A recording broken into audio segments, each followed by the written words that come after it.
നമസ്കാരം. മഴതോരും മുമ്പയുടെ ഇനി വരാൻ വേണ്ടി പോകുന്ന ഒരു അടിപൊളി എപ്പിസോഡിന്റെ റിവ്യൂ വിശേഷമാണ് ഇവിടെ പറയുന്നത്. ബാലേന്ദ്ര മേനോൻ സ്റ്റാൻലി ജോസഫിനെ പോയി കാണുകയും അലീന സ്റ്റാൻലിയുടെ മകളാണെന്നുള്ള കാര്യം അറിയിക്കുകയൊക്കെ ചെയ്തതിനു ശേഷം തന്റെ മകളെ സ്റ്റാൻലി ജോസഫ് ഏറ്റെടുക്കാൻ വേണ്ടിയിട്ട് തീരുമാനിക്കുകയാണ്. അതിനു മുമ്പായിട്ട് തന്റെ മകളെ ഒരു നോക്ക് കാണണം എന്നുള്ള അതിയായ ആഗ്രഹത്തോട് കൂടിയിട്ട് ബാലേന്ദ്രന്റെ അരികിലേക്ക് പാലയില് ബാലേന്ദ്രന്റെ ഗോൾഡ് ഷോപ്പിലേക്ക് എത്തുവാണ് കേട്ടോ സ്റ്റാൻലി ജോസഫ്.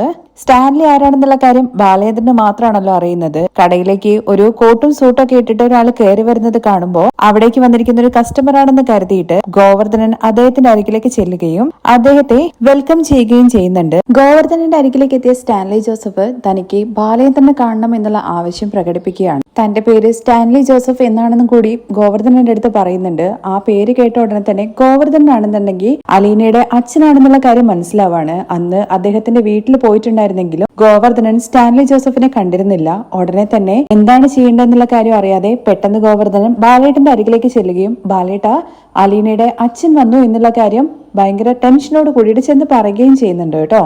അതിന് ഗോവർദ്ധന താൻ എന്തിനാ ഇങ്ങനെ ടെൻഷൻ അടിക്കുന്നതെന്ന് ബാലേന്ദ്രൻ തിരിച്ചു ചോദിക്കുന്നുണ്ട്. അല്ല ബാലേട്ട, അദ്ദേഹത്തെ ഞാൻ ആദ്യമായിട്ട് കാണുമല്ലേ, അദ്ദേഹത്തിന്റെ കോട്ടും സൂട്ടും വേഷമൊക്കെ കണ്ടപ്പോ ഞാൻ ആകെ ഒന്ന് അമ്പരന്ന് പോയെന്ന് പറയുവാണേ.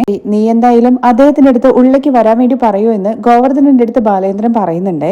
ഉടനെ തന്നെ ഗോവർദ്ധനൻ സ്റ്റാൻലി ജോസഫിന്റെ അരികിലേക്ക് ചെന്നിട്ട് സാർ വരൂ എന്ന് പറഞ്ഞ് ബാലേന്ദ്രന്റെ ക്യാബിനിലേക്ക് അദ്ദേഹത്തെ കൂട്ടിക്കൊണ്ടുപോവാണ്. സ്റ്റാൻലി ജോസഫ് ബാലേന്ദ്രനെ കണ്ട ഉടനെ തന്നെ ഗുഡ് ആഫ്റ്റർനൂൺ ഒക്കെ പറയുന്നുണ്ട്. ഗുഡ് നോൺ എന്ന് പറഞ്ഞുകൊണ്ട് ബാലേന്ദ്രൻ അദ്ദേഹത്തെ വെൽക്കം ചെയ്യാണ്. ഇരിക്കാൻ വേണ്ടി പറഞ്ഞതിന് ശേഷം ഗോവർദ്ധനന്റെ അടുത്ത് 2 കോഫി കൊണ്ടുവരാൻ വേണ്ടിയിട്ട് പറയുന്നുണ്ട്. അത് കേട്ട് ശരി എന്ന് പറഞ്ഞുകൊണ്ട് അവിടുന്ന് ഗോവർദ്ധനൻ പോവുകയും ചെയ്യാണ്. സ്റ്റാൻലി ജോസഫ് തന്റെ മുമ്പിൽ ഇരിക്കുമ്പോൾ ബാലേന്ദ്രനാണെന്നുണ്ടെങ്കിൽ കൂടുതൽ മുഖവരയുടെ ആവശ്യമൊന്നുമില്ലല്ലോ. സ്റ്റാൻലിയുടെ അടുത്ത് ചോദിക്കുന്നുണ്ട്, നിങ്ങൾ എന്തിനാ വന്നത്, നിങ്ങളുടെ മകളെ നിങ്ങളെ സ്വീകരിക്കാൻ വേണ്ടിയിട്ട് തയ്യാറാണോ എന്ന് ചോദിക്കുവാണേ.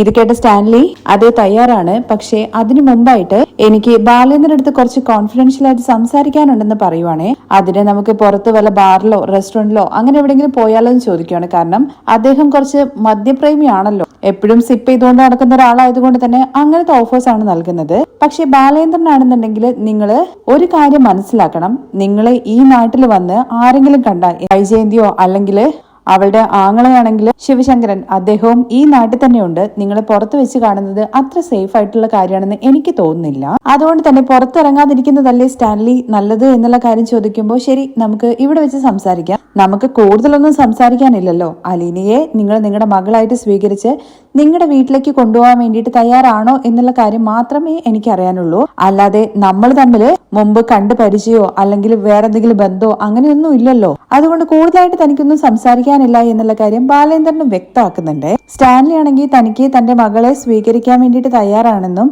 അതിനു മുമ്പായിട്ട് ഒരു നോക്ക് എനിക്ക് അവളെ ഒന്ന് കാണണം എന്നുള്ള കാര്യം പറയുവാണേ. അവള് ഇപ്പോ എവിടെയുള്ളതെന്നുള്ള കാര്യം ചോദിക്കുന്നുണ്ട്.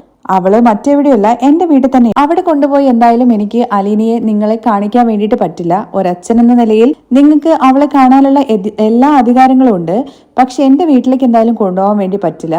നിങ്ങൾക്ക് കാണണമെന്ന് അത്രയ്ക്ക് നിർബന്ധമാണെങ്കിൽ ഞാൻ എന്തായാലും അവളെയും കൂട്ടിയിട്ട് ഇങ്ങോട്ട് വരാം എന്ന് പറയുകയാണേ. പക്ഷെ മറ്റൊരു കണ്ടീഷനും കൂടിയുണ്ട്, അലീന നിങ്ങളെ ഇപ്പോ ഒരിക്കലും കാണാൻ വേണ്ടി പാടില്ല എന്ന്. ഇല്ല, കുഴപ്പമില്ല ബാലേന്ദ്രൻ, എനിക്ക് അവളെ ഒന്ന് കണ്ടാൽ മാത്രം മതി. ശരി, അങ്ങനെയാണെങ്കിൽ ഞാൻ അവളെ കൂട്ടിയിട്ട് ഇങ്ങോട്ടേക്ക് വരാം എന്ന് പറഞ്ഞ് ഫോൺ എടുത്തുകൊണ്ട് അലീനയെ വിളിക്കുവാണ്. എന്നിട്ട് പെട്ടെന്ന് തന്നെ ഡ്രസ്സ് ചേഞ്ച് ചെയ്ത് നിൽക്കാൻ വേണ്ടി പറയാണ്. ഒന്ന് ടൗൺ വരെ പോവാനുണ്ട്. കാര്യം അന്വേഷിക്കുന്ന സമയത്ത് അലീനയുടെ അടുത്ത് ബാലേന്ദ്രൻ പറയുന്നത് അതൊരു സർപ്രൈസ് ആണ്, നീ എന്തായാലും പെട്ടെന്ന് തന്നെ റെഡിയാക്കി നിൽക്ക്, ഞാൻ വണ്ടിയുമായിട്ട് ഇപ്പൊ വരുമെന്ന് പറഞ്ഞിട്ട് ബാലേന്ദ്രൻ ഫോൺ കട്ട് ചെയ്യുന്നുണ്ട്. ഒരു അരമണിക്കൂറിനുള്ളിൽ തന്നെ ഞാൻ അവളെയും കൂട്ടി ഇങ്ങോട്ട് വരാം എന്ന് പറഞ്ഞാണ് ക്യാബിൽ നിന്ന് ഇറങ്ങുന്നത്. അത് മാത്രമല്ല, പോകുന്നതിന് മുമ്പായിട്ട് ബാലേന്ദ്രനാണെന്നുണ്ടെങ്കിൽ ഗോവർദ്ധനന്റെ അടുത്ത് പറയുന്നുണ്ട്, അദ്ദേഹം ഇവിടെ ഇരിക്കുന്നുണ്ട്, ഞാൻ അലീനയും കൂട്ടിയിട്ട് ഇങ്ങോട്ടേക്ക് വരും. ആ സമയത്ത് അയാൾക്ക് കാണാനുള്ള അറേഞ്ച്മെന്റ്സ് ചെയ്തു കൊടുക്കാൻ വേണ്ടിയിട്ട് ഗോവർദ്ധനന്റെ അടുത്ത് പറയുന്നുണ്ട്. പക്ഷെ ഒരിക്കലും അയാളെ അലീന കാണാൻ വേണ്ടി പാടില്ല എന്ന് പ്രത്യേകം പറയുന്നുണ്ട്. ശരി ബാലേട്ട, അതിനു വേണ്ട കാര്യങ്ങൾ താൻ ചെയ്തു കൊടുത്തോളാം എന്ന് ഗോവർദ്ധനനും പറയാണ്. തുടർന്ന് ബാലേന്ദ്രനാണെങ്കിൽ അലീനയെ കൂട്ടാൻ വേണ്ടിയിട്ട് വീട്ടിലേക്ക് പോവാണ്. വീട്ടിലെത്തിയ ഉടനെ തന്നെ അലീന ഡ്രസ്സൊക്കെ ചേഞ്ച് ചെയ്ത് ബാഗും പിടിച്ചിട്ട് അവിടെ മുറ്റത്ത് തന്നെ ഇങ്ങനെ നിൽക്കുന്നുണ്ട്.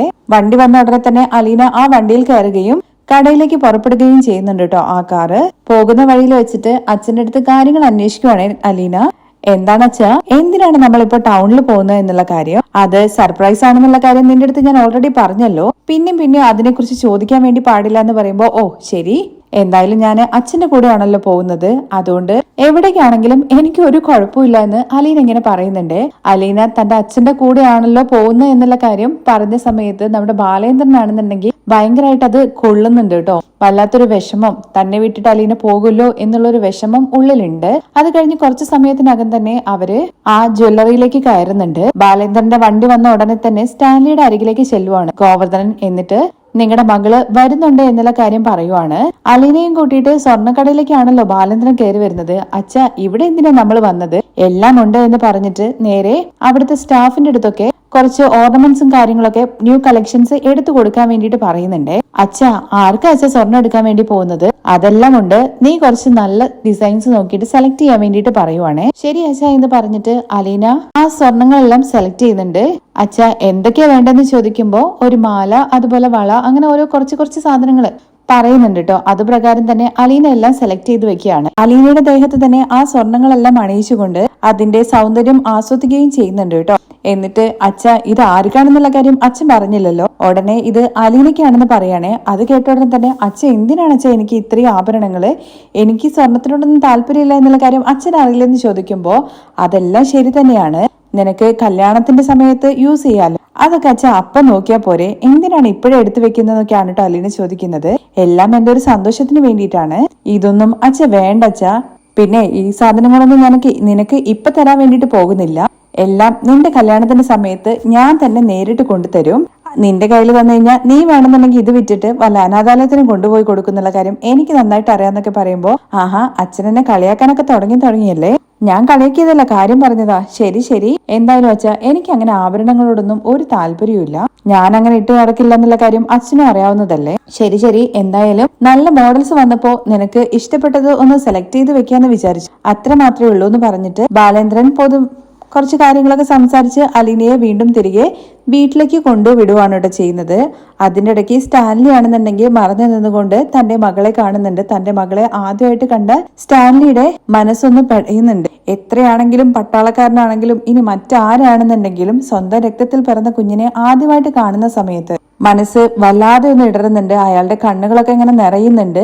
കരയാൻ വേണ്ടി പാടില്ല എന്ന് അയാൾ ഇങ്ങനെ മനസ്സിൽ ഉറപ്പിച്ചിട്ടുണ്ടെങ്കിൽ പോലും അദ്ദേഹത്തിന്റെ പോക്കറ്റിലുള്ള തുവാലെടുത്തിട്ട് കയ്യിൽ വെക്കുന്നുണ്ട്. കാരണം അദ്ദേഹത്തിന്റെ പിടിവിട്ട് പോകോ എന്നുള്ളൊരു തോന്നലില് അദ്ദേഹത്തിന്റെ കണ്ണുകൾ നിറയുന്നതൊക്കെ ഗോവർദ്ധനാണെന്നുണ്ടെങ്കിൽ അവിടെ നിന്ന് കാണുന്നുണ്ട് കേട്ടോ. അലീനയെ തിരികെ കൊണ്ടുവിടാൻ വേണ്ടിയിട്ട് ഗോവർദ്ധനന്റെ അടുത്ത് പറഞ്ഞുകൊണ്ടാണ് സ്റ്റാൻലി ജോസഫിന്റെ അരികിലേക്ക് ബാലേന്ദ്രൻ വീണ്ടും ചെല്ലുന്നത്. അലീനയെ കണ്ടോ എന്ന് ബാലേന്ദ്രൻ ചോദിക്കുന്നുണ്ട്. ബാലേന്ദ്രന്റെ ആ വാക്കുകൾ കേട്ടപ്പോ സ്റ്റാൻലിക്ക് തിരിച്ച് മറുപടി ഒന്നും പറയാൻ പറ്റാത്തൊരവസ്ഥയിലാണ്. അത് കഴിഞ്ഞ് സ്റ്റാൻലി ജോസഫ് ബാലേന്ദ്രന്റെ നേർക്ക് കൈകൾ നീട്ടുകയാണ്. മടിച്ചുകൊണ്ടാണെങ്കിലും ബാലേന്ദ്രനും തിരികെ കൈ നീട്ടുന്നുണ്ട്. രണ്ടുപേരും കൂടി ചേർന്ന് ഷേക്ക് ഹാൻഡ് കൊടുക്കുന്നുണ്ട്. അതിനുശേഷം സ്റ്റാൻലി ജോസഫ് താങ്ക്സ് അലോട്ട് എന്ന് ബാലേന്ദ്രന്റെ അടുത്ത് പറയുവാണ്. എന്നിട്ട് അദ്ദേഹം ഉടനെ തന്നെ അവിടുന്ന് ഇറങ്ങുവാണ്. പോകുന്നതിന് മുമ്പായിട്ട് ഒന്നുകൂടി ചോദിക്കുന്നുണ്ട്, ഉടനെ തന്നെ അലീനയെ തന്റെ അരികിലേക്ക് എത്തിക്കില്ലേ എന്നുള്ള കാര്യം. എത്തിക്കുക എന്ന് നമ്മുടെ ബാലേന്ദ്രനും ഉറപ്പ് നൽകുകയാണ് ചെയ്യുന്നത്. അലീന തന്റെ മകളാണെന്നുള്ള കാര്യത്തിൽ സ്റ്റാൻലി ജോസഫിന് യാതൊരുവിധ സംശയവും ഇല്ല കേട്ടോ. കാരണം അലീനയുടെ ഫേസ് എന്ന് പറയുന്നത് തന്റെ അമ്മയുടെ അതേ ഫേസ് കട്ടാണ് അലീനയ്ക്ക്. അതുകൊണ്ട് ബാലേന്ദ്രൻ അങ്ങനെ ആരെയും കാട്ടിയിട്ട് തന്റെ മകളാണെന്നുള്ള കാര്യം പറയല്ല എന്നുള്ള കാര്യമൊക്കെ നമ്മുടെ സ്റ്റാൻലി ജോസഫിന് അലീനയെ കണ്ട ഉടനെ തന്നെ വ്യക്തമാവുന്നുണ്ട്.